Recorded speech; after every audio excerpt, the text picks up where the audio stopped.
think we can bring this up to warp speed? Give her all she's got, Captain. All right then.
allegiance to the earth and all the life which it supports.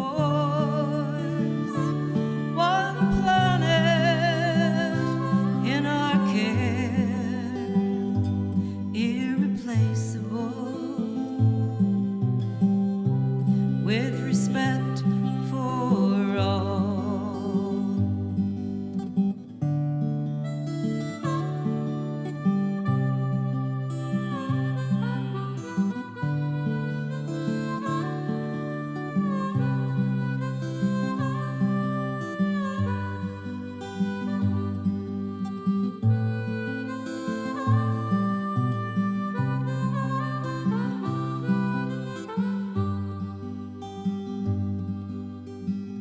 I pledge allegiance to the earth and all the life which it supports. One planet in our care, irreplaceable, with respect for all. Irreplaceable, with respect for all.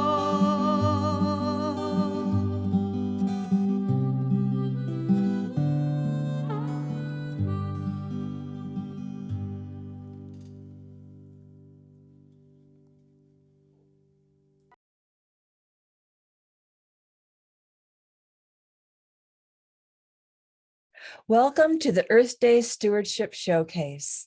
Today, we join 1 billion people in 193 countries in celebrating Earth Day. My name is Jill Hollowell, and I thoroughly enjoy being a MORA board member. MORA stands for Missouri Recycling Association. We are here today in collaboration with Missouri's Earth Stewards. This showcase is about Missourians who are reducing food waste, composting, introducing stewardship legislation, and reimagining waste streams by rescuing Earth's resources. We'll also enjoy storytelling, music, and viewing educational projects. 3 years ago, MORA surveyed their conference attendees and membership. Yes, you can become a MORA member today. The survey showed that education was the greatest need of our members. We hope these models of excellence will inspire and blossom into new ventures and partnerships. Will you consider submitting your project for next year's Stewardship Showcase? We hope so. Today, we'll be traveling to visit with EarthWays of Missouri Botanical Garden, enjoying a Kansas City Compost Festival, and savoring the sounds of nature through a Grow Native landscape project. Be on the lookout for Eco Elvis, too. Each of these segments models our theme, Rescue Earth's Resources, and shows how you can be a first responder for the planet. There is contact information for each segment so you can reach out and educate yourself with firsthand resources for charging forward. Do message your friends now to join us. Today's showcase is funded by the Missouri Department of Natural Resources, and thank you to our co-sponsor, Grow Native. Now we will join our host, Katie White, and happy Earth Day to all, and thank you for celebrating Earth Stewardship. Today marks the 53rd annual Earth Day celebration. Today, we raise awareness for protecting our shared home planet. Earth Day honors the importance of protecting planet Earth and how together we can have a healthier planet for future generations. Hello, my name is Katie White, and I will be your host today. Have you ever wondered if our efforts to improve our environment have been effective? Well, the answer is yes. Compared to 50 years ago, today cars cause less pollution, we recycle more waste, and people are rethinking their habits and creating less waste. Today, we're going to see evidence and examples of how Missourians contribute to this and how we can also contribute to creating less waste. Did you realize that today there are 1 billion people celebrating Earth Day as one voice for planet Earth? This next segment is a chant entitled One, and it's sung by graduates from Missouri's University of Science and Technology. Even though they're from different countries, singing in their native language, they are representing the oneness and unity of Earth's inhabitants. So let's listen with appreciation as they join their voices and languages in celebrating that we are one world invested in nurturing Earth's natural resources.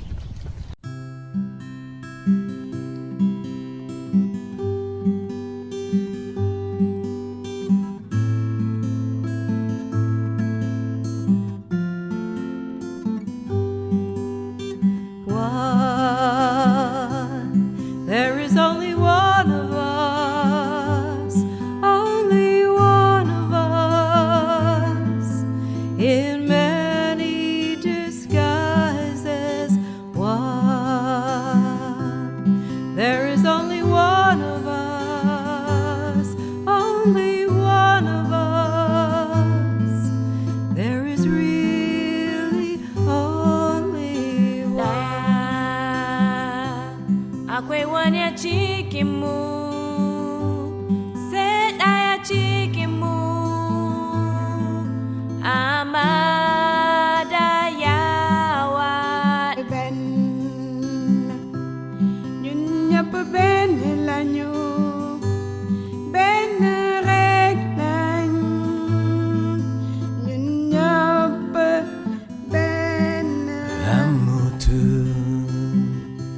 Amutu kita idade,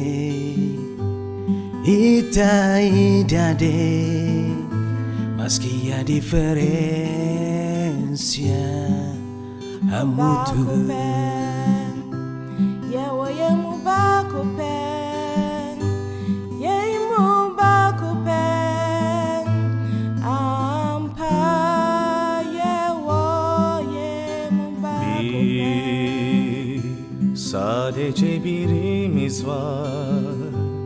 Sadece birimiz farklı görünüşlerde bir.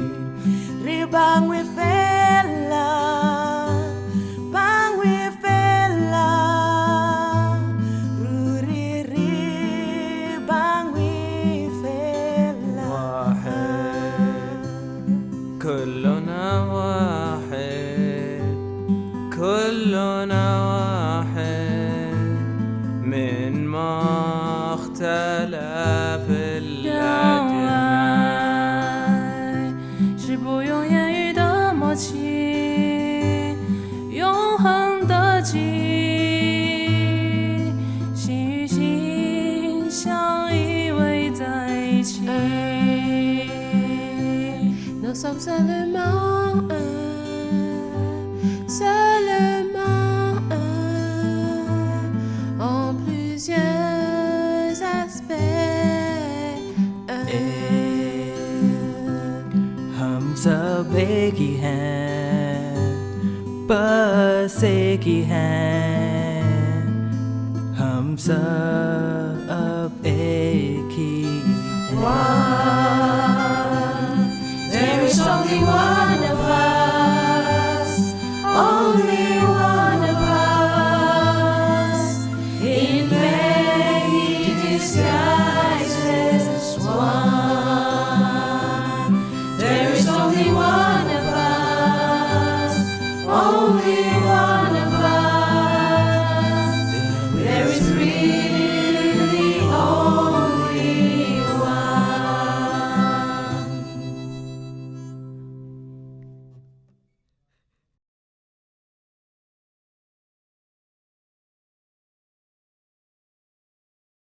Let our voices be heard as one for planet Earth. On 3, let's all say Happy Earth Day. Ready? 1, 2, 3. Happy Earth Day!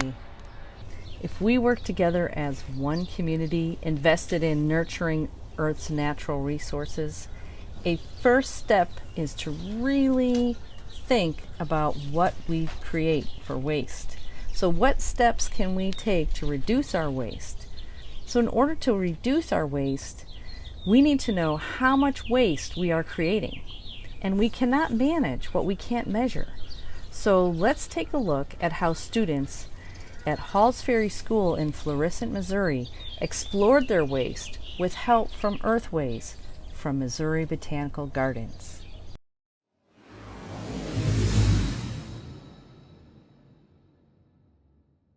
This is going to be messy. This is going to be fun. Today we're at Halls Ferry Elementary School performing a post-waste audit for their trash. Ooh, this smells like breakfast. Typically a school trash will have a lot of paper and then a lot of food waste, and then the packaging that goes along with food waste, including the dreaded spork napkin straw packages.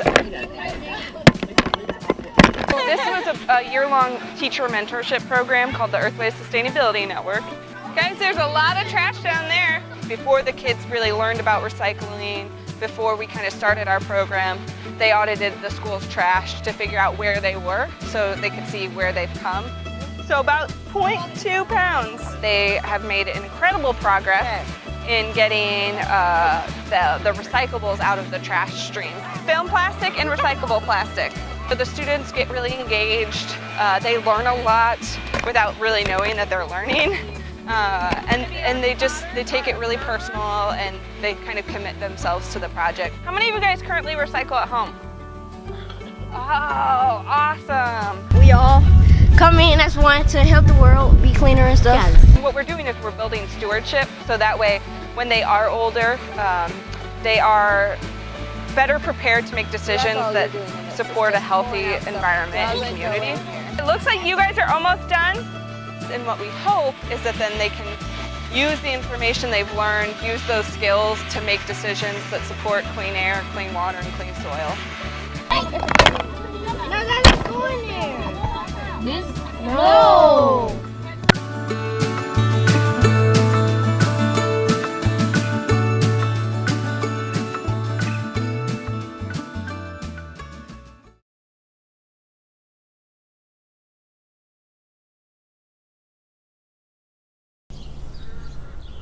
The EarthWays Center of the Missouri Botanical Gardens provides a wealth of support for grade K-12 educators and students, college and university students, instructors, staff, and community educators. So if you would like to do a project like this, or you would like some help measuring your waste, contact Missouri Botanical Garden. Are you aware that there is important Missouri legislation, a new bill titled HB 2852? It could bring paint stewardship to our very own state. If passed, this legislation could save Missouri more than $12 million a year.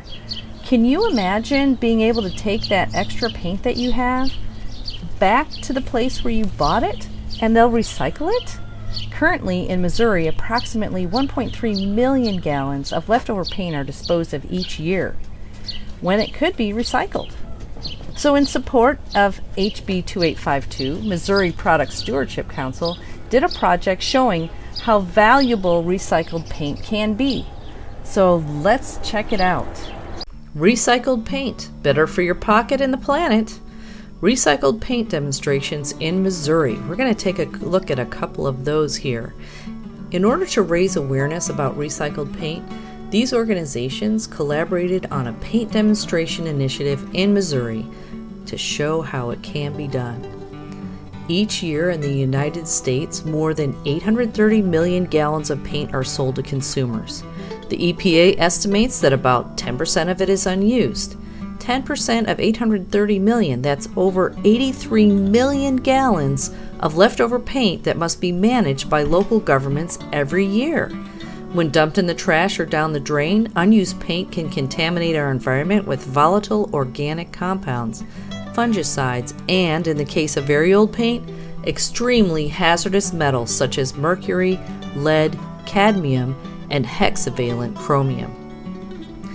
Consumers are aware of recycled paper, plastic, and cardboard products, but many of us don't realize that paint can be recycled too. 80% of paint sold today is liquid latex, so unless it's been contaminated, this paint is fully recyclable. Here's one of our places that we used. It was the Sprouts Preschool in Springfield. Also, the historic jail in Ash Grove. Missouri State Park Warehouse at Lake of the Ozarks. Jay Berenson of Porter Berenson Associates PC, he's the lead architect on the Ashland City Hall and Police Station renovation project, had this to say. From a professional standpoint, the use of recycled paint just makes sense, not to mention the bonus of lower costs. I definitely consider recycled paint for future jobs and recommend it for our customers. And then here from David Kelly, Director of Missouri State Parks, we appreciate PSI and recycled paint manufacturers' support of Missouri State Parks. Most of the warehouse buildings were in need of painting, so we took this opportunity to accomplish that task as well as test the paint for future projects. The buildings received a much-needed upgrade and look great. So to learn more about paint recycling and paint stewardship in Missouri, visit MissouriPSC.org. That's MissouriPSC.org. And let's get to recycling our paint. The Missouri Product Stewardship Council is a coalition of local governments, businesses, and other stakeholders that aim to reduce waste, increase and reuse and recycling, save local governments money, and support jobs. So in Missouri, we said that there was 1.3 million gallons of paint that's disposed of each year when it could be recycled. Let's work on saving our state some money and helping our environment. Visit their website to learn more about other product stewardship programs they have, like pharmaceuticals, mattresses, and packaging. Are you ready to see another simple action that we can take to help reduce our waste, make some small changes in our daily routine, cut back a little bit on our food waste? That's what we're going to try. So let's look at the big picture of food waste with Maggie McCoy from the EarthWays Center, Missouri Botanical Gardens. She'll explain how food waste impacts people, our planet, and prosperity. Hello, and welcome to Stick a Fork in Food Waste. I'm Maggie McCoy, Education Coordinator at EarthWays Center of Missouri Botanical Garden in St. Louis, Missouri. EarthWays Center is the Sustainability Division of Missouri Botanical Garden, and we work out in the community connecting people to sustainable solutions. EarthWays Center actually develops waste-related programming with funding support from the St. Louis Jefferson Solid Waste Management District and the Missouri Department of Natural Resources. Today, we're going to be learning about the issue of wasted food and its impact on the environment and how we can throw away less food in our homes. I want to start today with actually looking at what we throw away here in the United States. So in 2018, Americans created around 292.4 million tons of municipal solid waste. We call that MSW. And municipal solid waste is basically the stuff you and I throw away every day at our homes, schools, and our businesses. Around 111 million tons, around 38% of that, was actually sent to be recycled or composted. So overall, each day, we create about 4.9 pounds or almost 5 pounds of waste per person. And if we look at this chart that's right down here, we can see the breakdown of what we throw away. So about 1/4 of what we throw away is going to be paper and cardboard, and another 1/5 of it, or over 21% of it, is going to be food waste. Now, remember that out of those percentages, some of that is going to be diverted for composting or recycling, depending on the material. Now, this actually shows us what we're sending to our landfills after we've taken out that recycling and compost. And we see that almost 1/4 or 24% of what we send to the landfill is food waste. It's the #1 item we see in landfills here in the United States. Now, when food decomposes within the landfill, instead of in a compost bin, methane gas is actually created when that food breaks down, because in a landfill, it's breaking down without oxygen or anaerobically. When that happens, the bacteria that are doing that process create methane gas. And methane gas is an air pollutant and a powerful greenhouse gas with about 28 to 32 times the warming potential of carbon dioxide. So it's really important that we try and keep this food waste out of the landfill. But we want to keep it out of the landfill for reasons beyond methane. So solving the issue of wasted food is a great example of what we mean when we talk about the 3 pillars or the 3 Ps of sustainability. So thinking about people, the planet, and prosperity. When we can find solutions that are good for the planet and people and those that grow our joint prosperity, we truly have a sustainable solution. So how does wasted food actually fit into this idea of sustainability and our people and planet and prosperity model? Well, in 2020 in the United States, we know that about 50 million people were food insecure. And what that means is that they lacked reliable access to sufficient, affordable, nutritious, and culturally appropriate food. And when we send 1.3 billion pounds of food to the landfill each year that's still edible, we know that much of it could be used to actually help feed those that are hungry. And then when we sort of extend this to the planet, the creation of food has a huge impact on our environment. So when we don't eat the food that we've grown for human consumption, we not only waste the food, but we waste all of the stuff through the supply chain that helped to create it, including water, land, fuel, electricity, and the people power. In the United States, 14% of all freshwater use And 18% of all cropland use goes towards food that was meant for people to eat, but never ends up getting eaten. So finding a solution to food waste really helps to reduce that load on the planet. And if we could figure out how to create less wasted food, we would also create a more prosperous world for all life. Wasted food actually costs us $285 billion per year in the United States. And that's billion with a B.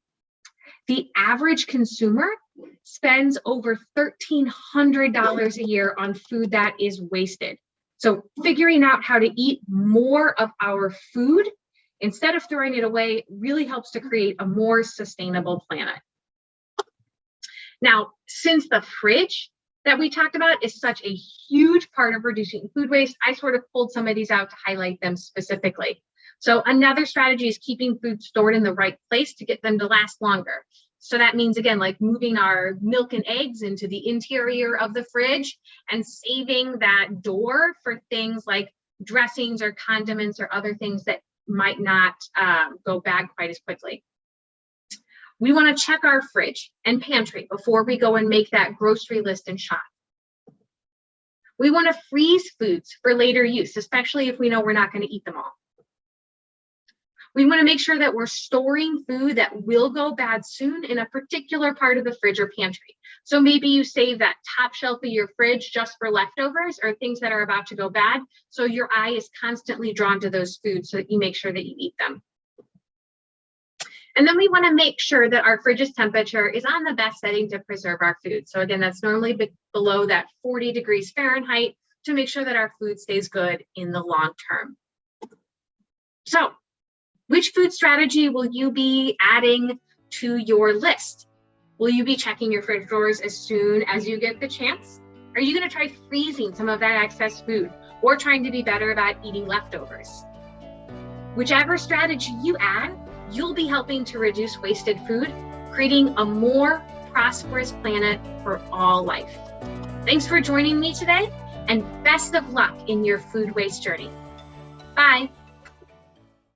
So the first step to reducing your food print is purchasing only what you need. At Springfield Community Gardens, they've responded to food waste by creating a program that uses excess food and reduces food insecurity. This project is funded by Ozark Headwaters Recycling and Materials Management, Region O. Hello, my name is Annalise Kerr and I'm with Springfield Community Gardens. And I'm Rachel West and I'm with Eating the Ozarks. And we're working on a project to divert food waste through an Ozark Headwaters Recycling District grant. At Springfield Community Gardens, we have 18 gardens and 4 farm incubators throughout Springfield, and we work to use excess produce to feed unsheltered individuals and backpackers by freeze-drying the excess produce using a freeze dryer. So one of the goals with this project is to be able to help our local farmers when they have excess produce. And so one of the things that I noticed as a food hub manager is that our shiitake farmers sometimes would have a large flushing and they would only be able to find a market for 20 to 30 pounds within that week. And they would be left with another 20 to 30 pounds and trying to find a solution. And so with the freeze dryer, we are able to convert those dried mushrooms into an amazing powder that can be used as a soup broth powder or in other value-added products that we'd be able to serve our community with. The mission of Springfield Community Gardens is to grow a community where everybody has access to healthy local food, and we do that in a number of ways. Of course, we have the community gardens, but we also have our farm incubator programs, and we have produce distributions. In addition to that, we work with a local hospital, Cox Health, in this community kitchen to ensure that we are giving individuals adequate access to healthy produce. So working in partnership with Cox Health, which is where the community kitchen is located, through the OHRD grant program to divert food waste, we will eventually be able to put freeze-dried meals in Cox Hospital for food insecure patients. Another project that we were able to come up with is a pack meal. And so these pack meals have lightweight potatoes, corn, just about anything that we could toss in that was extra from the gardens in a way that is freeze-dried, really lightweight, and can be eaten as is, as a chip, or you can pour boiling water over and you've immediately got a soup or a meal. And so the goal with this is to be able to provide them to our local backpackers, our local hikers, as well as our unsheltered friends. Springfield Community Gardens operates a farm incubator program where we have 4 farm incubator sites. In essence, a farm incubator is a way to provide education, experience, and additional resources to people who are interested in being farmers. It's a really great program that's funded by the USDA to encourage a new generation of farmers across the United States.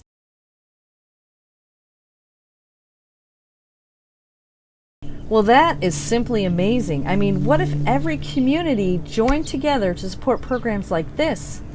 Imagine what that would look like. What? Wait, what? Really? Wow! I just got word that due to popular demand, we're bringing back Missouri's own Eco Elvis from Compost Fest 2022. Quick, let's join in and see what he's singing. How's it going, babies? I'm Eco Elvis, Kansas City's own environmentally friendly Elvis, and I am here to get you all shook up about taking care of this beautiful home of ours, Mother Earth. Well, since the landfills are filling up and yard waste isn't allowed, a place that used to waste a lot is now compost hotel. It's more friendly, baby. It's more friendly. It gives that garbage a second life. Well, the manager realized the danger of spraying the grass and the trees, 'cause chemicals damage the water and soil and make animals die from disease. It's friendly, baby. More friendly. It gives that garbage a second life. So the lawn crew started mulching the grass clippings and the dead leaves. Now they don't need to spray, 'cause compost fertilizes and keeps out the weeds. It holds in the moisture, baby. It holds in the moisture. No need to water near as much. So the kitchen staff started recycling the bread and vegetable scraps. Even the paper towels, coffee grounds, eggshells, banana peels, all that stuff, ladies and gentlemen. Can go to that compost and out back. It's more friendly, baby. It's more friendly. It gives that garbage a second life. Well, now 30% of household trash is yard clippings and kitchen scraps. You don't want to stink your landfill in your neighborhood, baby. Composting is where it's at. It holds in the moisture, baby. It holds in the moisture. No need to water near as much. It gives that garbage a second life. I say it gives that garbage a second life. And many more.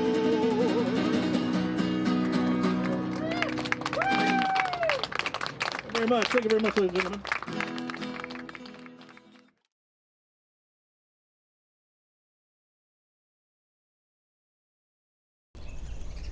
That was Eco Elvis live at Compost Fest 2022 in Kansas City. He's being a first responder for the planet by advocating through his songs of art and entertainment. Those are easy ways to advocate for Earth's natural resources. He's spreading the word about things that we can do. Let's see what exactly happened at Compost Fest 2022.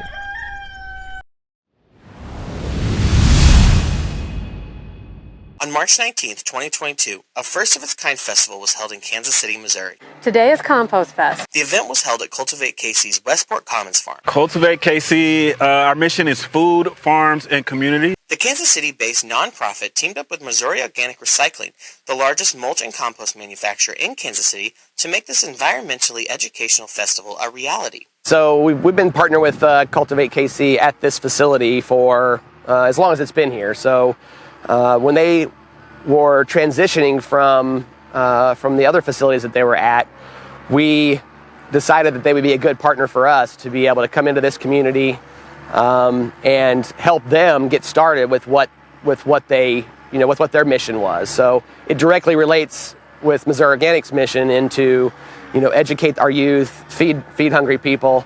And so we feel like they're a great partner for us because of what they stand for and then what we stand for. The morning focused on creating the compost pile on the farm with help from Missouri Organic Recycling, Cultivate KC, Marty Kraft, Mark Allen, and some volunteers. In the afternoon, Compost Fest offered entertainment and informational sessions about DIY composting, vermicomposting, bioreactors, and soldier fly larvae. Stan Slaughter of Missouri Organic Recycling, who had provided guidance for some of the Cultivate KC projects, thought Cultivate KC could use some help creating their own compost on site. He had visited our site many times and noticed that we had an abundance of really great inputs that would make a good compost pile. We just didn't quite have the vision and the tools and the volunteer power to make it happen. So Stan helped us come up with a plan to organize our compost on site. And then Stan being Stan, he decided we should add an educational component as well. To start this enormous pile, food waste was needed. Missouri Organic Recycling's own VP, Kevin Anderson, directed the building of the pile. So we got some food waste from Compost Collective. We got some beer, some spent grains from KC Beer Company. And of course, all the stuff you see behind me here is leaves and stuff that they collected in the community. Missouri Organic Recycling provided 8 cubic yards equal to 5 tons of ground up leaves and sticks from their large fall collection that was already composting. The big idea was to demonstrate how to build a medium-scale compost pile, incorporate commercial waste streams, and set up a backyard system for neighborhood food waste composting. After the neighborhood brown bags were ground, Marty Kraft and his 40 HP chipper turned to a large stack of fall weed stalks, tree sprouts, and other yard waste from the farm. We were chipping up the herbaceous stuff that was out in the field, sunflowers and all kinds of weeds, and then some small trees. I was helping Marty and Cultivate KC use the chipper to get rid of a lot of the brush and other stuff that grew up over the season. And giving back to the community always feels good. When all the browns were ready, layers of browns and greens, the food waste from Compost Collective KC, and spent grains from KC Beer Co. were mixed into the pile. Watering made sure the pile started off with enough moisture. Following the creation of the compost pile, the day's events shifted to more of an education day.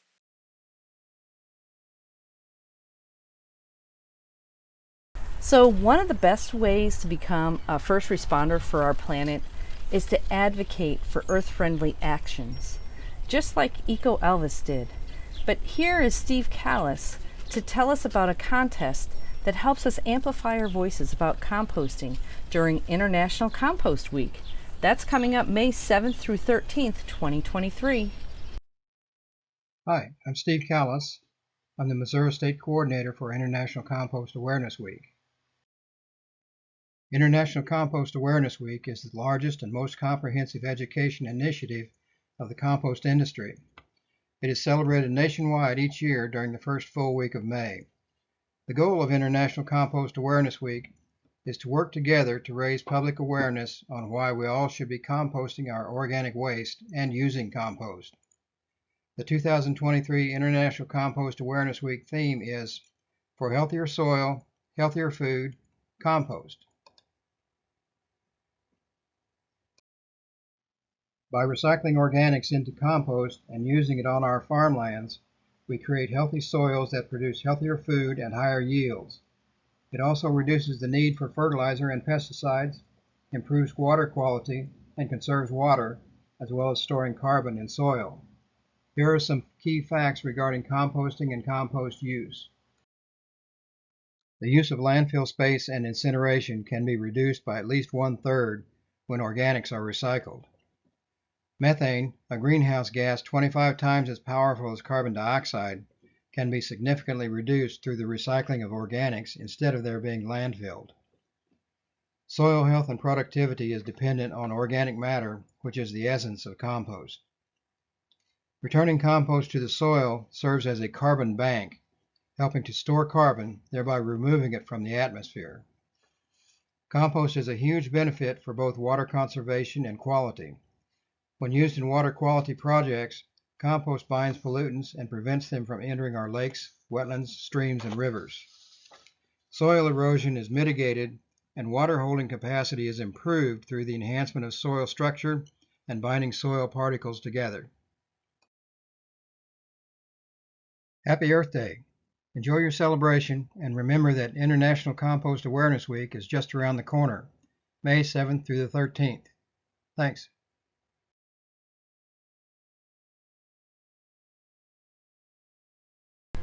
So will you join us in telling everyone about how composting helps keep our soils healthy?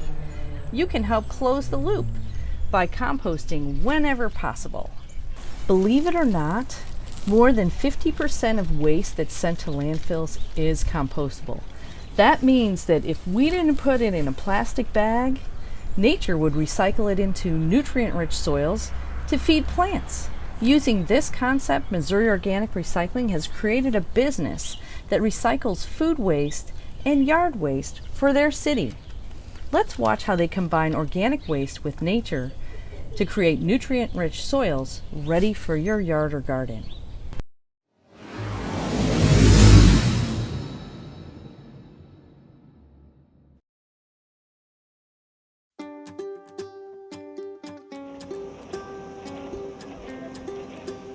We've been doing food waste compost since 2005. Till today, you're looking at 465 million pounds of food waste we've composted. That's enough food waste to fill Arrowhead Stadium.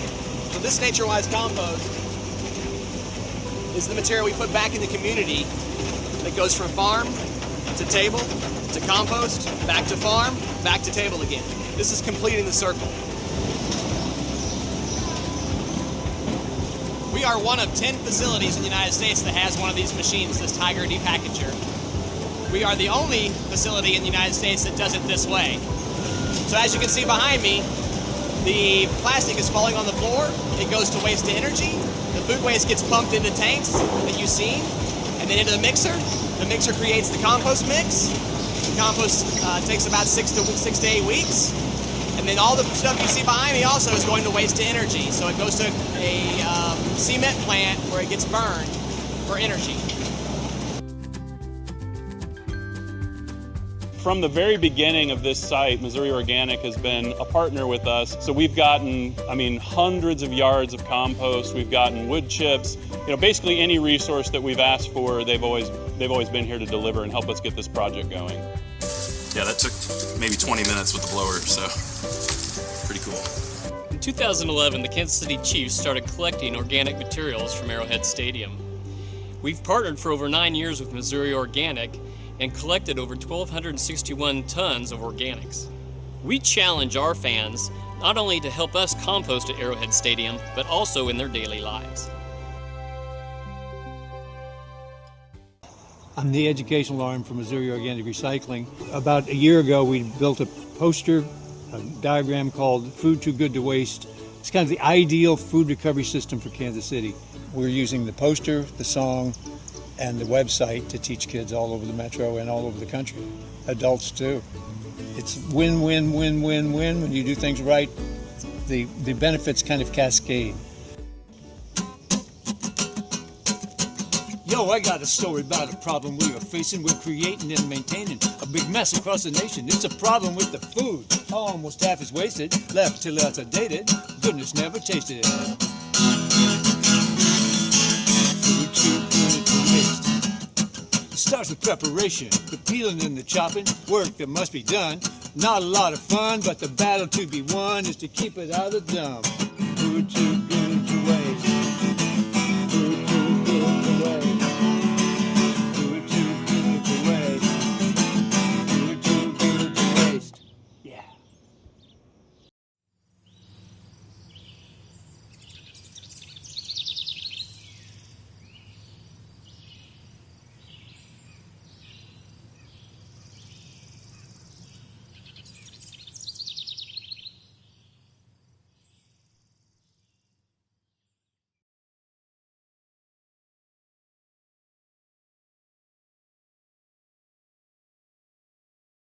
Food is too good to waste.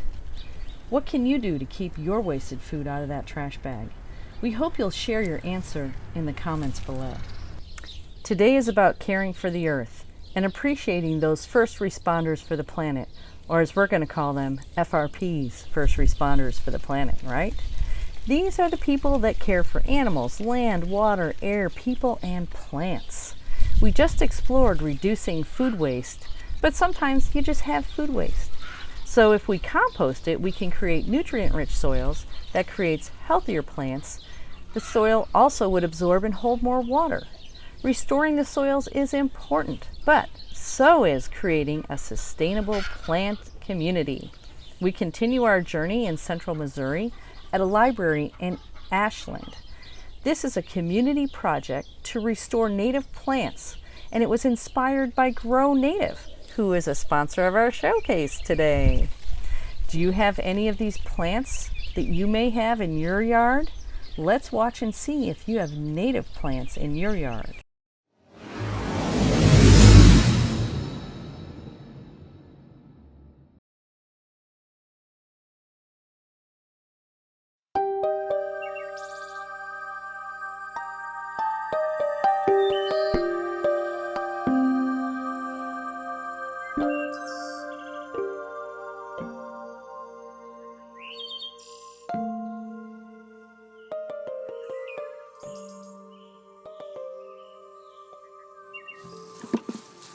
Oh, I love my job. It always looks better when I leave.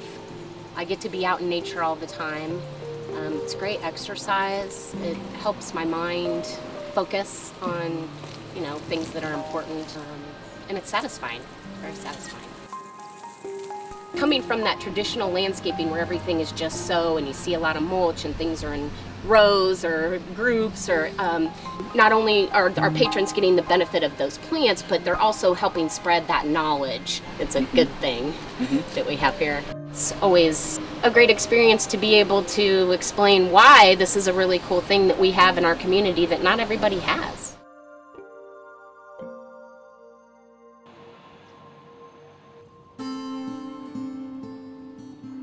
This is exactly the model. I want to bring teachers down here to show this is what we can do. Now it becomes the library is not only learning on the inside, but it's learning on the outside, and that's what we need to do. Here with the native plants, you need to keep up with it for a while, and then it's less. We want the kids to see that. How can we use schools to model not only good learning in biology and environment, but how can we take that and do it at home too? I think there's a lot of pride and curiosity about it because, as you know, the native plants aren't the traditional landscaped, very neat and tidy and big beautiful blooms all the time. So this gives them something special and unique, and we thought this would be something that would kind of put Ashland on the map and give the local community pride, but to have it be someplace where people come into the community just to see this.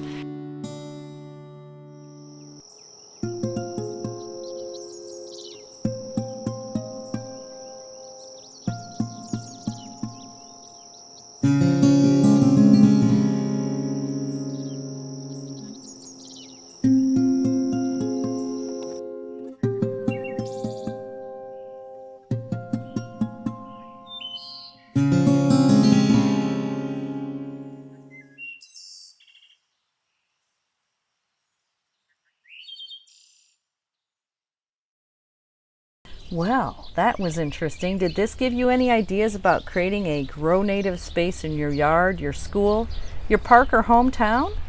Remember that native plants are easy to care for because they love it here and they support our local pollinators too.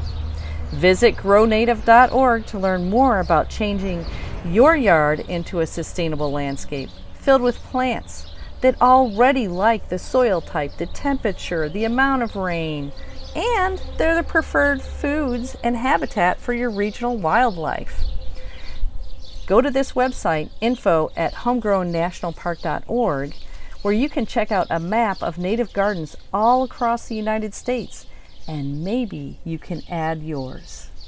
Today, we are looking at some impressive actions that people right here in Missouri are taking.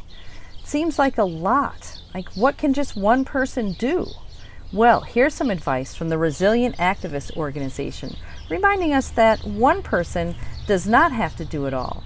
Some great advice on how to be more resilient and that small actions can make a huge difference. I am Sammy Aaron with The Resilient Activist. Our nonprofit's mission is to cultivate resilience to environmental stress by supporting community, personal well-being, and vital ecological health. So what we're talking about today is something that can help activists who are just doing so much, right? Just giving and giving and giving.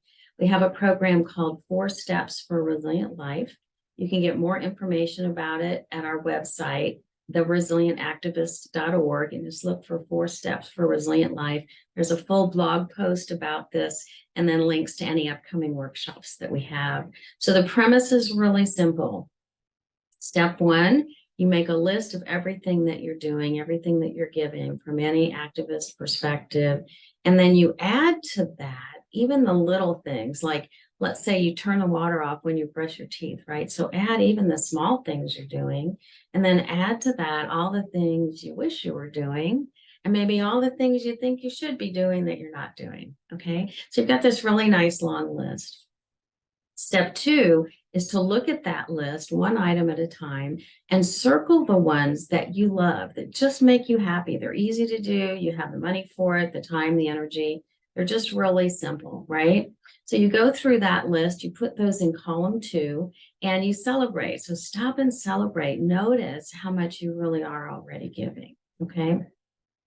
Step 3 is where you go back to step 1, the ones you did not circle, and one at a time, maybe through a simple mindfulness practice, maybe just quieting your body and your breath, maybe being out into nature, and really spend some time journaling each one of those items you don't love. What is it about it that upsets you or frustrates you or keeps you up at night? What is it that maybe you come home after doing an event or an activity and you're not very kind to the people that you love, right? And so you really get down to the details for each one of those items. Step 4 then is where you come back and look at step 3 items and you ask yourself, how could I reimagine this, right? What could I do to make this a little different so that it feels more joyful, right? So this kind of thing, for example, if you're doing something in person, maybe it's something you could send an email or write a letter or make a phone call about instead. Maybe it's something that you're doing by yourself that you'd enjoy more if someone else was with you. There could be all kinds of ways that you could reimagine each thing that you're doing that doesn't bring you joy.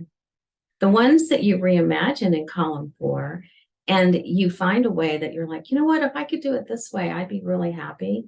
Put those in column 2, right? So your column 2 list starts to get bigger, the items that you love to do. The ones that you just can't reimagine, unless it's something you're required to do by your job, quit doing them. Just give it up, right? And if you feel like, who's going to take this on? Oh my gosh, somebody's got to do this. I promise you, if you do an internet search on that topic, that issue, that there are going to be a gazillion people around the world that are already working on that issue, and you can let that go.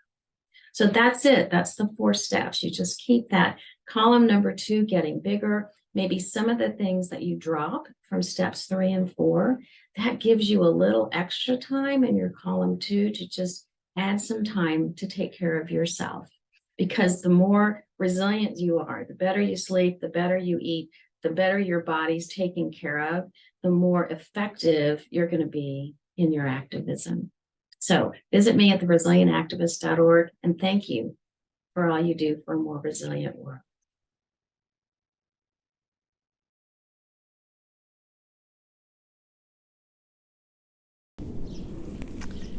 Those are some great strategies for decompressing and bringing more joy into your life while remaining active and effective. You know, the big idea is you don't have to take on the whole problem. Just take on the small parts and the things that you really rejoice in doing. We encourage you to check out the Resilient Activist website for more support, strategies, and information. Celebrating Earth Day can be as simple as taking time to appreciate all the wonders around us. Flowers are blooming, bugs are buzzing, birds are singing. As spring brings an explosion of life, Today is a day for each of us to take a moment to connect with the natural world. What part of nature do you feel most connected with? Trees, plants, creatures, a natural place, or maybe it's a body of water. Nature reminds us of how we are all connected as one, from the tiniest insects to space itself. Hi, this is a true story about how I met a beautiful creature. It started with a gift, and I had no idea how wonderful that gift would become. At the beginning of the summer in May, my friend Mimi, who is a master naturalist, brought me this plant. It didn't look like much. I wasn't that impressed. And she said, plant this where you can see it every day. So I planted it about 35 feet from my back door, so I would see it every day as I'd come and go. And it grew tall and gangly, maybe 2 or 3 branches. It had pointed leaves. It was a milkweed plant. They call it a milkweed plant because it has a milky substance in the leaves and in the stems that certain caterpillars, the monarchs, need in order to survive. I ignored that gangly plant for quite a while until one day I noticed there were 30 caterpillars crawling all over it. They were white, black, and yellow striped. They were voracious. They were chewing on all the leaves. If I could get close to them, I could almost hear them chomp each leaf. I thought, there's not going to be enough food for all those caterpillars, but that's the only plant that I have. So I kind of forgot about them for quite a while, until one morning I was looking in my parsley patch, and there was a chrysalis, a jade green chrysalis, like a cocoon. It looked like it was polished jade and had little golden drops all the way around the edges to scare away other predators, I presume. I never found any other chrysalis anywhere, and so I forgot about the other 29 and went about my business. And then one day I decided it was time to sweep off the back deck. I took out my broom and I started sweeping the floor. And then I saw above the back door what I thought were spider egg sacs. And I thought, man, I'm gonna sweep those off. I don't need those over the doorway. And then I realized those aren't spider egg sacs. Those were 7 monarch chrysalis hanging over our back doorway. That meant those 7 caterpillars crawl from that plant across the lower deck, up a step, across the 20 feet of deck, and then up the side of the doorway another 8 feet, until they all decided to evenly space themselves over the back door on a plank of cedar. I just stood there amazed at their journey, that they decided to do it together. They were beautiful, and I knew it would be a while before I saw them hatch. So every day, the door slamming, people coming in and out, they didn't seem to mind. I guess they thought they were safe there from predators. And then one day, I saw one hatching out. And I watched as he or she emerged from this clear shell of a cocoon. Out it came, and its wings looked black, and very slowly it found itself out of its little chrysalis, and very slowly letting its wings air. And as the wings aired, they became more and more brilliant orange, and they started to dry and flap and dry. And then this first one flew away into the butterfly garden we had at home, full of all kinds of flowering plants. Someday, maybe that butterfly will lay eggs, and those eggs will hatch, and those butterflies would fly all the way to Mexico. Then I saw the other one hatch and watched the same process. Each time it was still as miraculous as the time before. And then a 6th one hatched, and off they flew. That last one, the 7th one, didn't hatch. And the next morning, I noticed it hadn't hatched. And when I came back from school, where I taught art, I saw it hatching. And out it came. And I watched it slowly emerge and dry its wings. But this time it didn't fly away. This one kind of awkwardly fluttered down to a plant that was in a stand close to the doorway. And it laid there on the plant for a long time. And I thought, something's wrong. So I got a magnifying glass out, and I put my finger by it, and it climbed onto my left index finger. And then I looked at it very closely, and I noticed that its wing was damaged. And I thought, this little butterfly is not going to be flying around the garden. And this little butterfly is not going to be flying to Mexico or making eggs for new butterflies to fly to Mexico soon. This little butterfly is going to be homebound with me. And so I named her Minerva because Minerva is the goddess of the home. And I thought I would give her that honor while she was with us. I had to learn how to feed a butterfly, a monarch specifically. So I looked online, and the suggestions were sugar water, honey water, or a juice water. I tried the sugar water. She would not touch it. I tried the honey water. She would not touch it. Then I tried the apple juice, a little drop on my finger, and she rolled out her circular straw of a proboscis, this tongue of a straw, and she sucked up that one drop of apple juice from my fingertip. Aha! We have the recipe. So I knew that I was going to have to feed her every hour or so, or every 2 hours. So I borrowed a net house from my friend, the 2nd grade teacher, Mrs. Roberts. She knew a lot about butterflies. And every couple of hours I would feed her the apple juice, and she would roll out her tongue, her proboscis, and drink that drop, one drop at a time. It was really fun, and I got to really examine her very closely. The dots on her head and on her neck, her fuzzy body, the veins on her wings. The females have a thicker vein, and she seemed to be happy in her net. The next day, it's time to go to school. I had to take her with me in the car, in her net house, into the building, into my classroom, and I would feed her in between classes. One afternoon, when the 2nd graders were filing in, they saw me feeding her.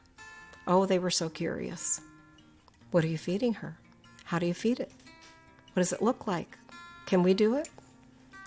So I told them to all go wash their hands really good, wash all the soap off, and dry them really well. And they came back in, and they made a circle in the room, anxiously waiting their turn. And they each got to dip their index finger into the apple juice water, and they reached out their little fingers, and she rolled out her proboscis, and she drank a drop from every one of those students, 26 children. She must have had a belly full. She didn't turn anyone down. They were all smiles. And I put her back in her net house, and they all proceeded to do their work. Well, the rest of the week went on, and that was the only class that got to feed her. And then when they came in the next week, it was her 11th day. And they said, oh, can we feed her today? Can we feed Minerva? And I said, well, Minerva isn't drinking today. And they looked puzzled. Why on earth isn't she drinking? I said, well, this might be her last day. Maybe she's done.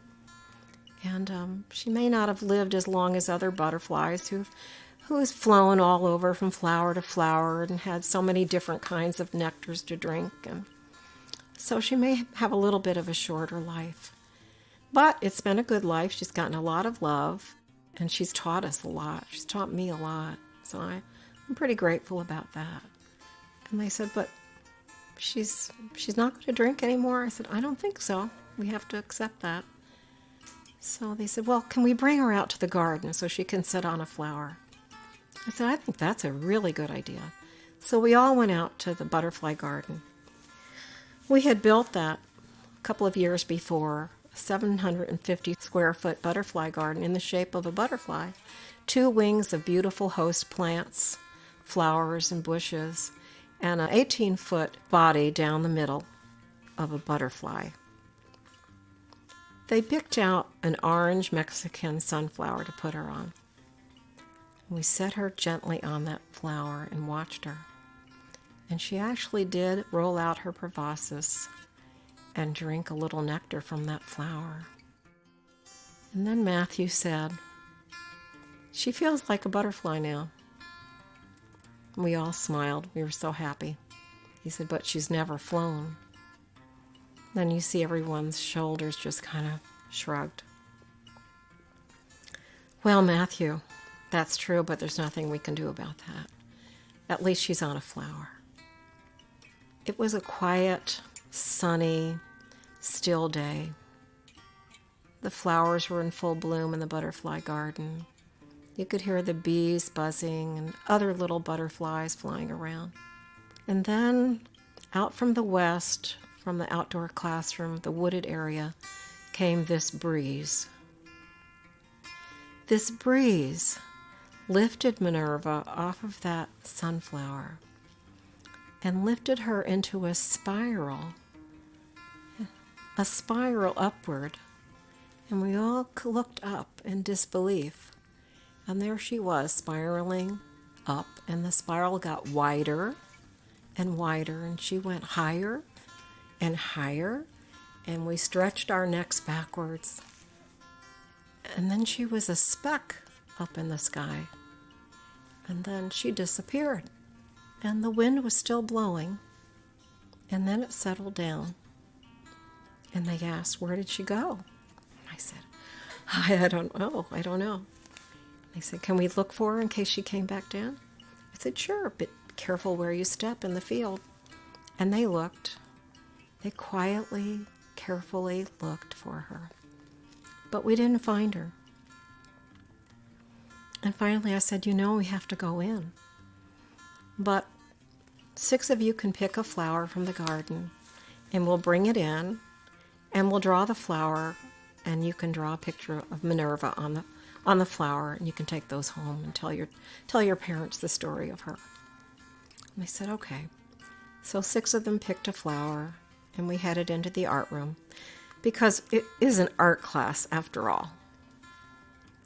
And when we went to put them in the glasses, Amelia was crying. I said, what is it, Amelia? And she said, I broke the stem on my flower, and now it won't be able to drink any water. I said, oh, that's not a problem. Let's get a Band-Aid out and give this flower a splint, and it'll straighten right up, and it'll drink the water. It'll be just fine. And while we're doing this, you all can help too. Just stretch out your arms towards the flower and wiggle your fingers and send all your love to this little flower, and that will take care of all the trauma of having the broken stem. It'll be just fine. And so all the glasses of the flowers went on to the 6 tables, and they drew their pictures. They drew very quietly. There was a lot to take in today. The beauty, the flight, their hearts. And when they were done, I gathered up all the glasses onto a tray, and as they left the room, so quietly, I put the tray on the windowsill. That was Friday. It was a good week. We learned a lot from Minerva. I felt grateful. When I came back in that Monday morning, I looked over at the glasses of flowers on the windowsill. 5 of them had flowers that were bent at the stem and hanging over the outside of their glasses, all brown and shriveled up. But the one flower with the Band-Aid was standing tall and orange and alive and proud. And I thought, The kids have got to see this. So I took the tray down to the second grade class and I asked Mrs. Roberts, would you mind if I interrupted your class for one moment? She said, sure. After all, she's the one that loaned me the butterfly tower. I showed them the tray and I asked them, what do you think happened here? And Amelia said, I know what happened. It was our love. And at that point, they all lifted up their arms straight towards the flower and wiggled their fingers again. She said, it was our love that we gave that flower on Friday. And I said, Amelia, I think you're right. And because of that, I hope you'll always remember and never underestimate the power of your love, because that, my friends, that is your superpower.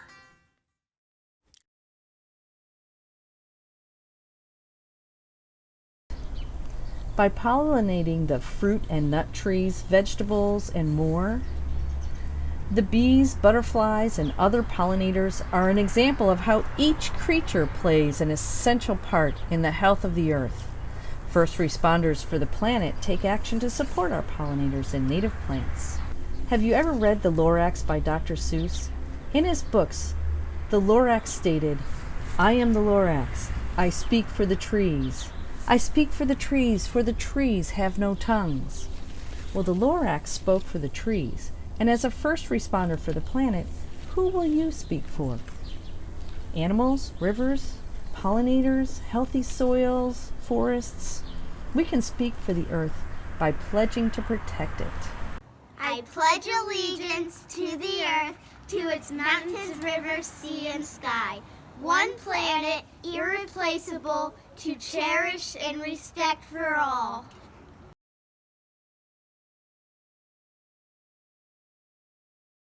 Well, we hope you agree with the message of this pledge. Remember, every day is Earth Day. So if you're committed to caring for our environment, you are not alone. Let's travel to Southwest Missouri to see how students have created an amazing recycling program for their community. Taking action for the earth can be as simple as sharing an important message, like this one from the District D Recycling Solid Waste Management District. Region D oversees recycling in Andrew Buchanan, Clinton, and DeKalb counties in Missouri. Adults have a lot of experience taking care of the planet. We probably know most everything, but when it comes to recycling, you might be able to learn a thing or two from your kids. Kids know about the planet and how to take care of it. You've taught them about sustainability and how to be a good human. They know how to advocate for the planet and how to recycle right. Recycling the right way is everything. It matters. So listen to your kids. You might pick up a few pointers. Recycle for good. Recycle for the planet.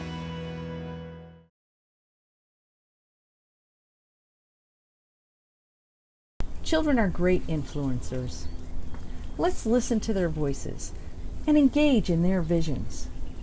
Can you share your message about investing in Earth's resources by creating a poster or a video or an art piece that might inspire someone else to also become a first responder for the planet? Since 2006, Purdy School Recycling Program has managed nearly 1.5 million pounds of materials. Retired educator Jerry Wass and his students have turned tons of waste into thousands of dollars. Grants through their local waste management district provided partial funding for a metal building that houses balers, conveyors, and crushers. Today, 100% volunteer program is a community recycling center. These first responders for the planet continue to make Purdy School Recycling Program a grand success.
money. This is where we make most of our money. We take cardboard, smash it down tight, 1,100 pounds, and we do it right.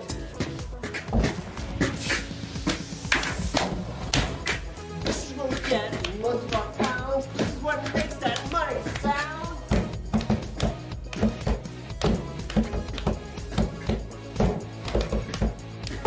Cardboard is used all over again.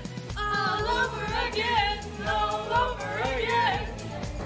So, think of shoe board. We'll do it right. Recycle when you can. Recycle when it's right. Recycle when you can. Recycle when it's right. Recycle when you can. Recycle when it's right.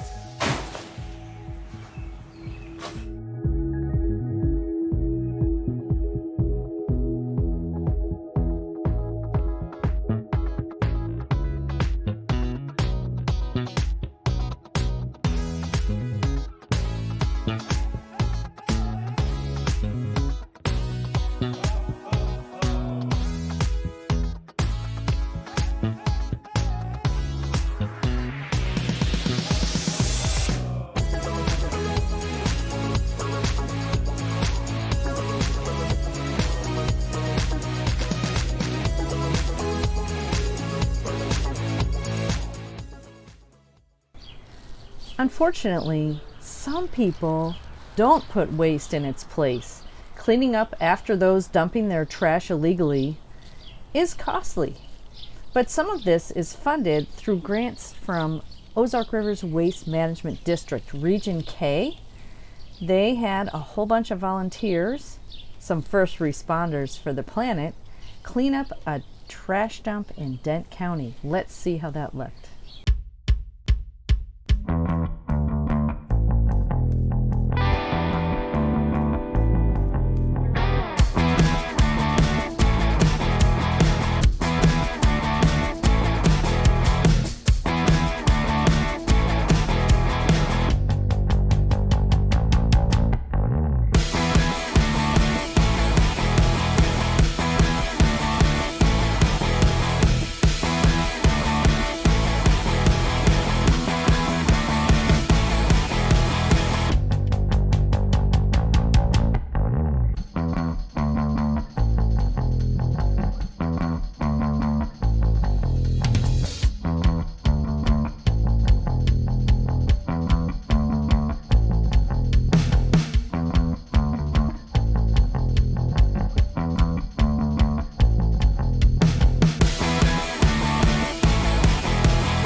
Illegal dumping on public lands is a significant problem in Missouri. Is there an area in your community that needs a cleanup? Will you organize a cleanup with your friends and neighbors? Let us know in the comments. You can sign up with No More Trash Bash Missouri at https://www.modot.org. No More Trash Bash. Or just Google No More Trash Bash Missouri. So a first responder for the planet takes responsibility for addressing community needs whenever possible. The Mississippi River Plastic Pollution Initiative has arrived in Missouri through its Clean River, Clean Seas campaign. But inland debris tracking is vital, as all of our flowing waters will find their way to the mighty Mississippi. So let's see how this works. The Mississippi River flows over 2,000 miles through the heartland of America. from its headwaters in Minnesota to the Gulf of Mexico. This river is the watershed for 32 states, and we are impacting it with our actions. The litter that we produce from coffee cups to masks or plastic bags can end up in the environment, making their way to our rivers and then into the oceans. Globally, this results in about a dump truck's worth of plastic entering our ocean every minute. The Mississippi River drains 40% of the continental United States, creating a conduit for our litter to reach the Gulf of Mexico. In September 2018, the mayors of the Mississippi River made a commitment to reduce plastic waste in the Mississippi River Valley. To support that commitment, the Mississippi River Plastic Pollution Initiative is working with volunteer citizen scientists, local communities, associations, and researchers to collect data to understand the magnitude of the plastics problem along the Mississippi River. Scientists need data on what's ending up in the environment so that we can use that information to address this important environmental problem. And you can be a part of the solution. Download the free Marine Debris Tracker app and choose the list entitled MRCTI to collect data on what plastic pollution looks like in your community. The data will be analyzed to help us understand the problem, which then leads to solutions that will help policymakers, businesses, and citizens alike take action. Join us today to ensure a clean river and clean seas for all.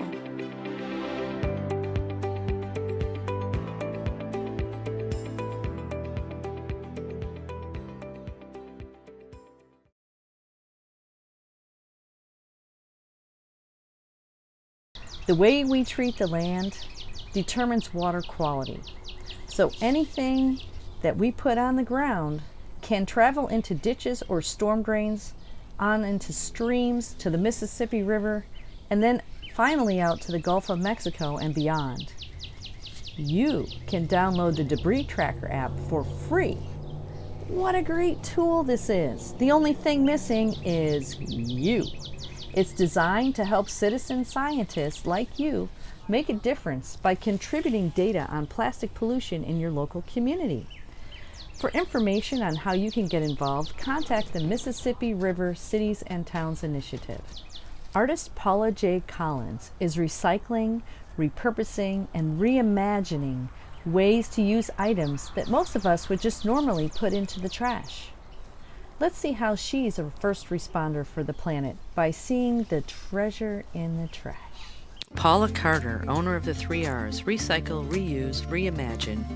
Paula practices the art of repurposing.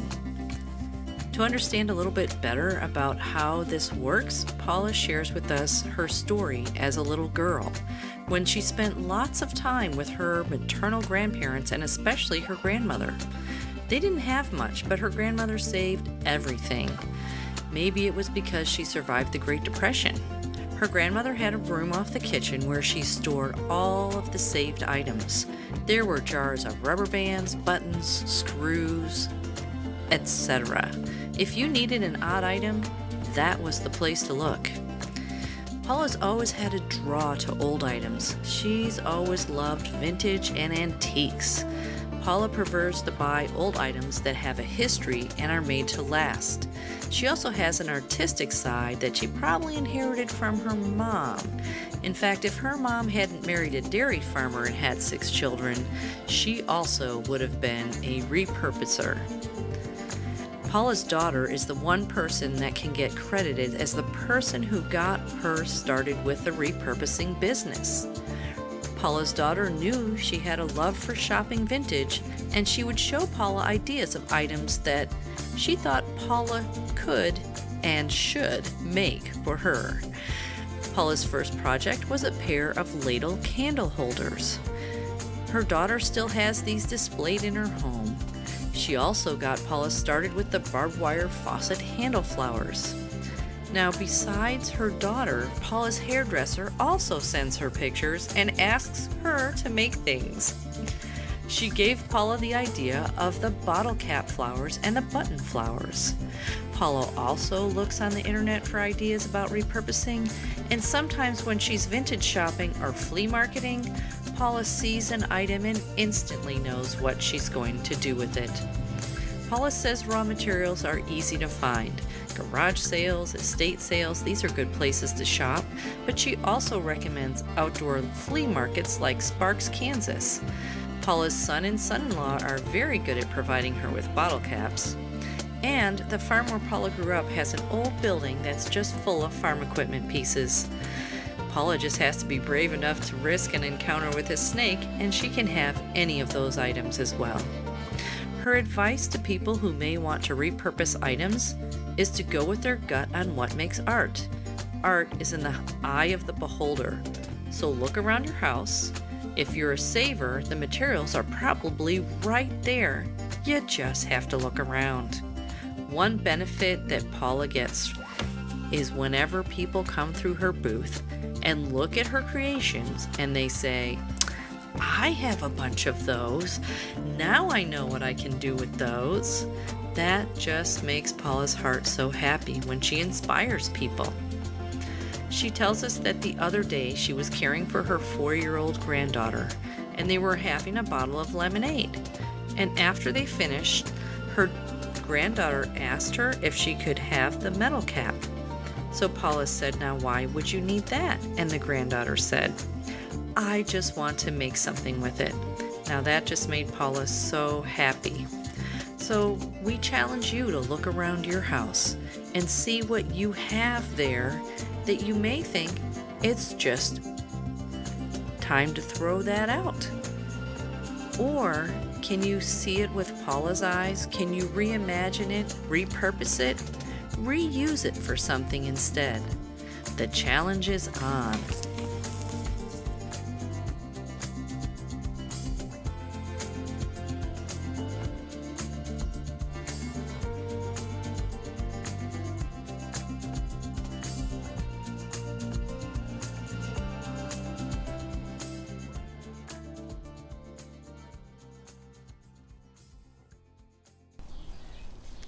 Paula has given me so many new ideas.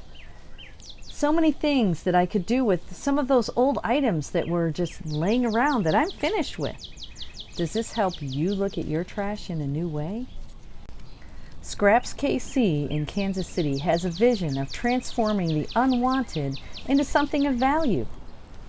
We know that there is more than one way to use an object. Scraps KC store is filled with unique and colorful materials just waiting to be creatively reused. Here's one way that they reuse plastic.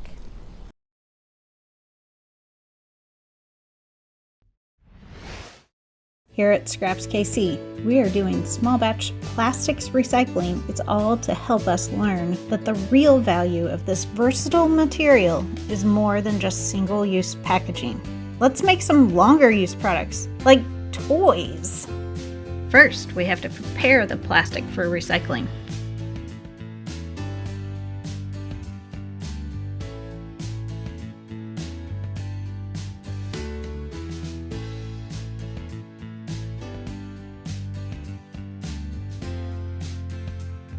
Finally, it is time to make a sheet of plastic that we can carve into a car.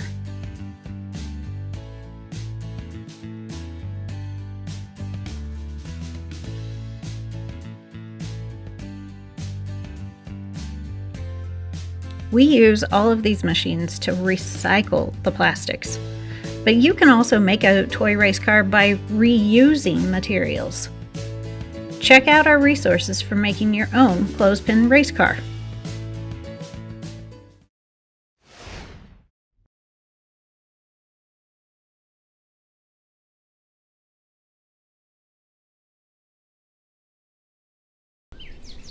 This is so amazing.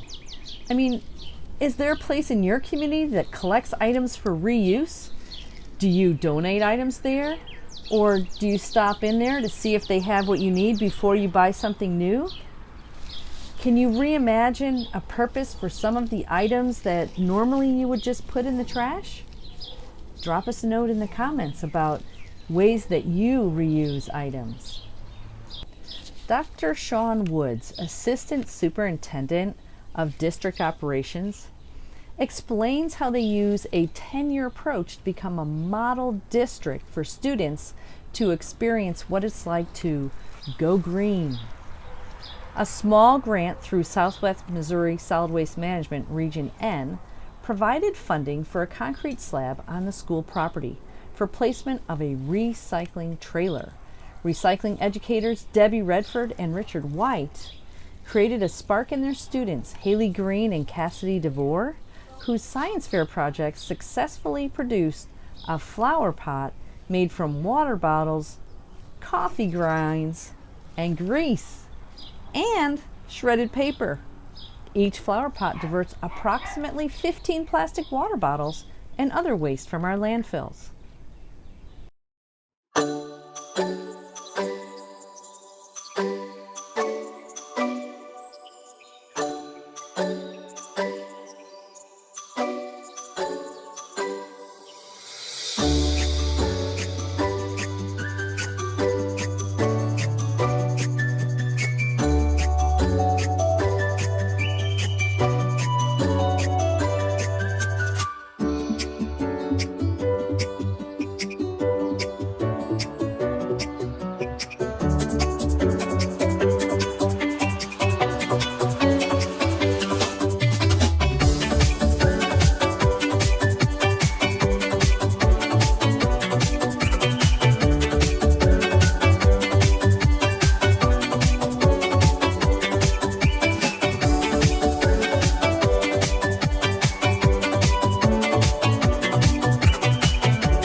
This is just another example of how Missouri schools are responding by finding ways to rescue Earth's resources.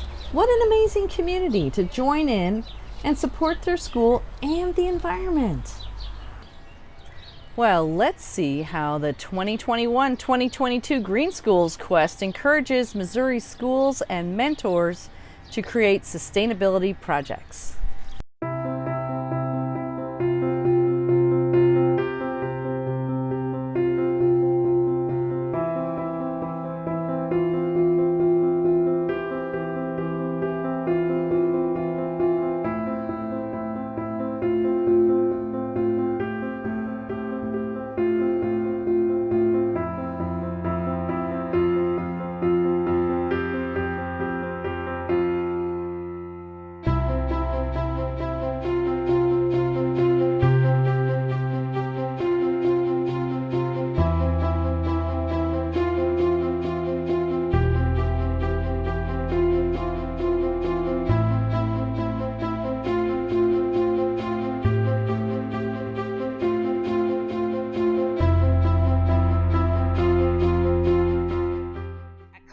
We have revived our outdoor classroom and garden, had all surfaces in our school repainted to beautify and protect from lead paint, and installed crosswalk signage in the middle of one of our most dangerous intersections in front of the school. We have partnered with the alderpersons, non-for-profit organizations, and community leaders to help create a place that our students are proud to say they go to school in each.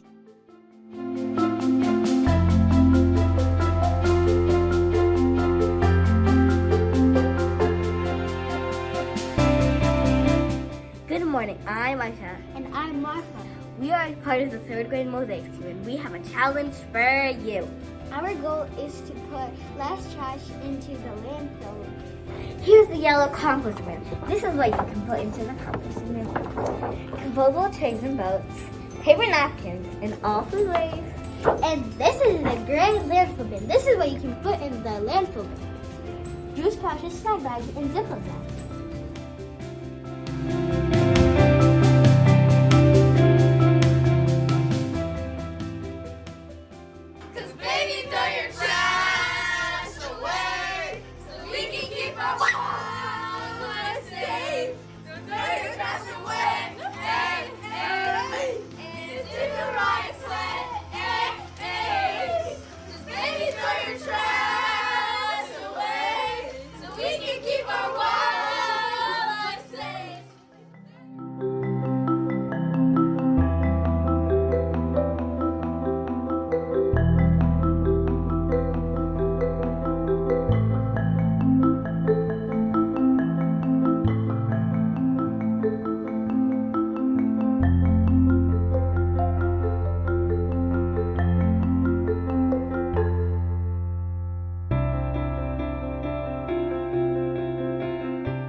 Many people in the community perceive bees as a danger to them. When bees come near, most people panic or harm them. Bees do not want to hurt you, but panicking can lead to them feeling threatened and stinging someone. Our goal is to prevent this fear in our community one class at a time.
We compost and recycle milk cartons, clear plastic film, napkins, hard plastic, and our leftover food scraps go to feed the pigs. The scraps are then hauled to a local farm for the pigs to eat.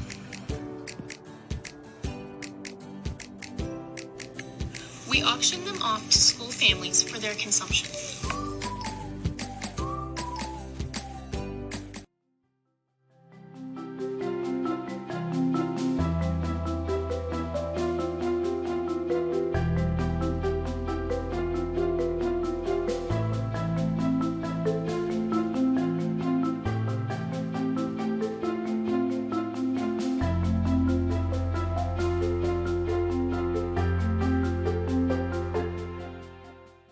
We've done honeysuckle hacks where we take the invasive honeysuckle plant and we remove it from certain areas. We've done stream cleanups, and we've also done gardening events in order to ensure that we have native plants growing in our community. We've also taken large steps in advocacy. We've had deep and developed conversations with our administration and other important members of our school district to become more educated on environmental measures within our school.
Imagine what it would look like if all the schools were Missouri Green schools.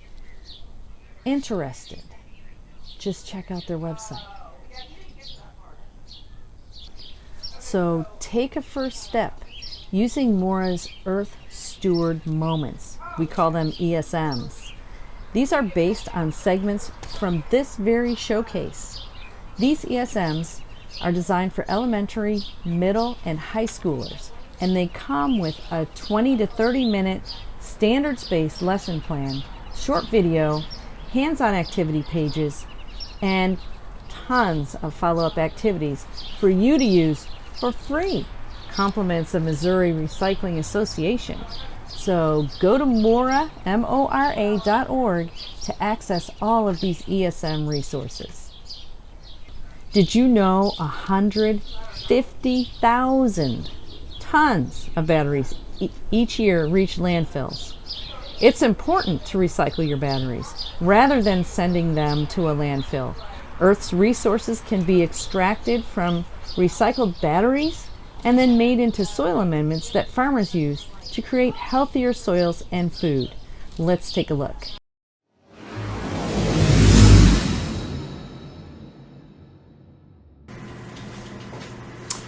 Hi, I'm Scott Vollner, president of Go Recycle, located in Rolla, Missouri. If you're like me, you probably have a whole drawer full of spent batteries that you don't know what to do with. Do you know there's 150,000 tons per year of batteries made in this country, and most everybody doesn't know what to do with them. Most of them are winding up in the trash. Do you know that's a huge waste of natural resources since they're mostly made of zinc and manganese, valuable materials. We've got a process that could separate the zinc and manganese and make pure zinc, and I've got a sample of it right here, and pure manganese that could either go back into a battery or go into anything in the place of mined materials. We made a fun little video for you to watch about the life cycle of the battery, and hope you enjoy it.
I hope you like the video.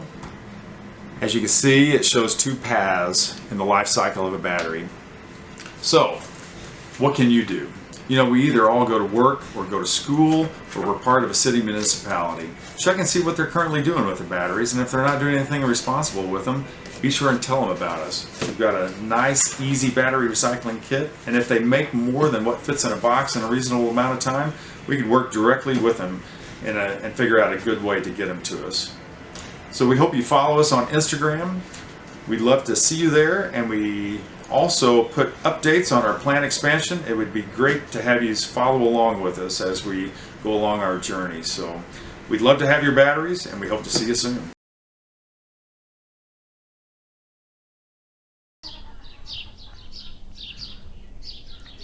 Let's be sure to recycle our batteries before they start leaking. First responders for the planet can rescue zinc for sunscreen when they recycle batteries. Closing the loop, we talked about that before, means create, recycle, reuse. Recycle, reuse, recycle, you get it. So what about paper? Our next visit shows us an example of closing that loop by using recycled paper to make egg cartons, which we recycle to make another egg carton, which we recycle, and we just keep going around and around closing that loop. Make it, buy it, use it, recycle it. Make it, buy it, use it, recycle it. Just like we were talking about a minute ago. So check this out. Have you ever wondered what happens to your recyclables once they leave the recycling center? Your newspaper, for example, is loaded onto a truck and taken to Hartmann packaging. At Hartmann, your newspaper is processed into paper egg cartons. Those same paper egg cartons return to your own community for sale again on the shelves at your local Kroger. Thanks to people like you recycling your old newspaper, countless tons of trash are kept out of landfills each month. Make a difference in your community. Recycle. Funded in part by the Missouri Department of Natural Resources. Now that's what we call closing the loop.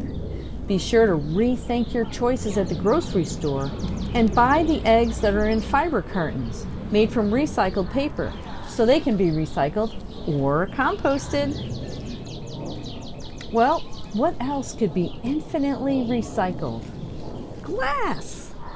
A first responder for the planet chooses to purchase products in a glass container that can be reused, recycled, reused, like we were saying. So let's look at how a Kansas City brewery took giant steps in reducing waste in their city by recycling glass into usable materials for making new glass bottles, insulation, countertops, and more.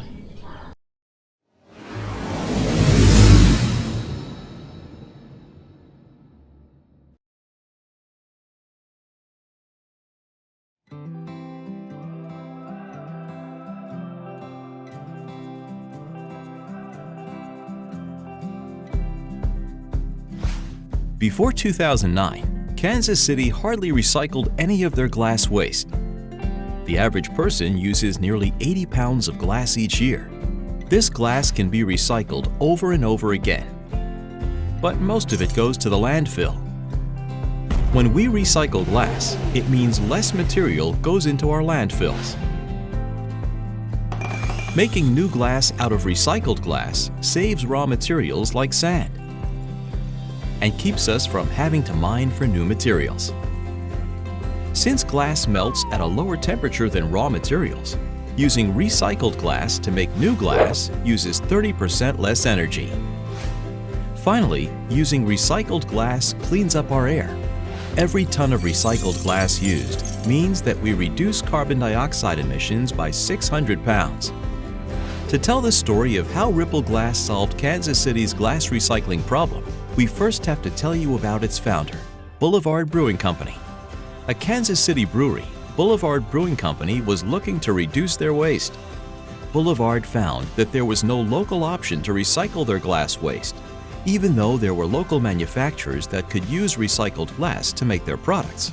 Boulevard also found that for waste glass to be reused by a manufacturer, there had to be a processor that cleaned the glass of things like paper, metals, and plastics.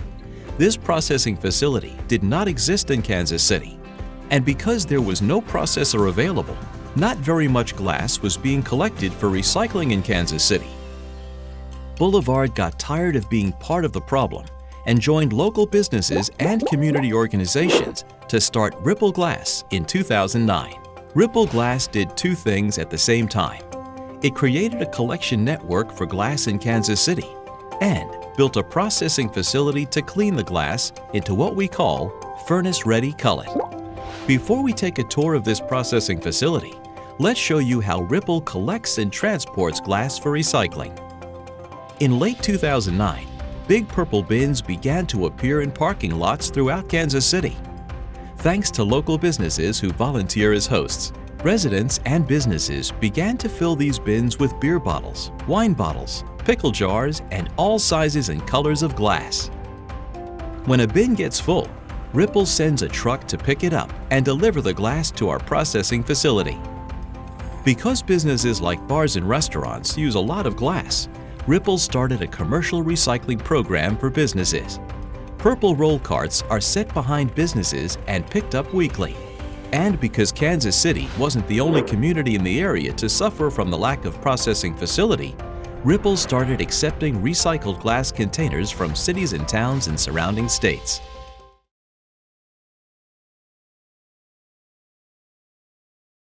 In this case, using recycled glass requires less energy than using the raw material harvested from the earth. Bottom line, recycling saves resources, energy, reduces waste, and creates that circular economy of reuse, recycle, reuse, recycle. Everyone creates waste.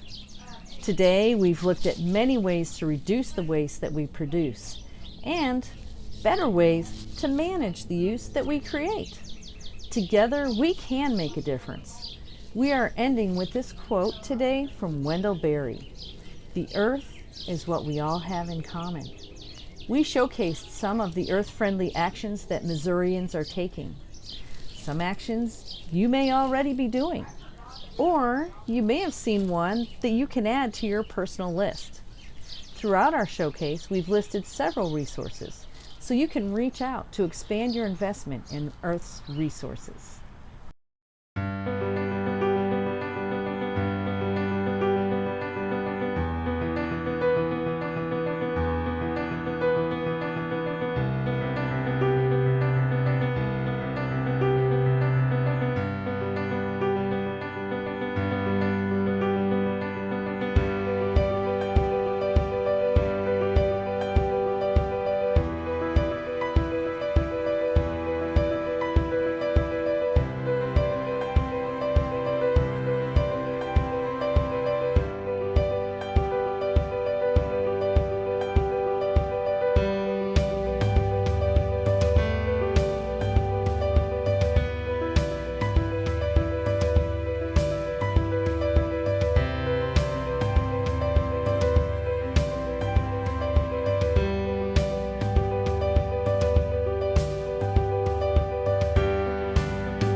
Thank you all for joining us today.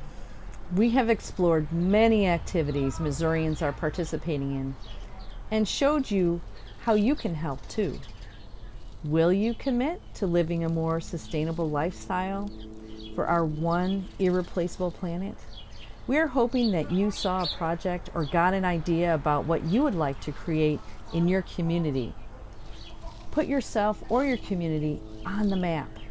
We would love to have you share your activity or your project for our 2024 Stewardship Showcase next year. You can go to MORA, that's MORA.org, and share it with us there. This year's showcase contributors are listed in the closing credits with their contact information. Please reach out to them, thank them for contributing, and get some support for any of the projects that they may be able to help you with, and join them in supporting their projects.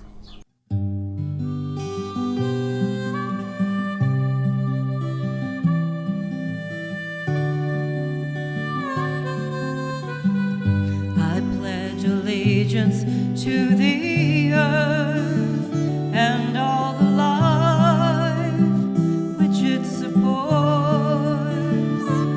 One planet in our care, irreplaceable, with respect for all.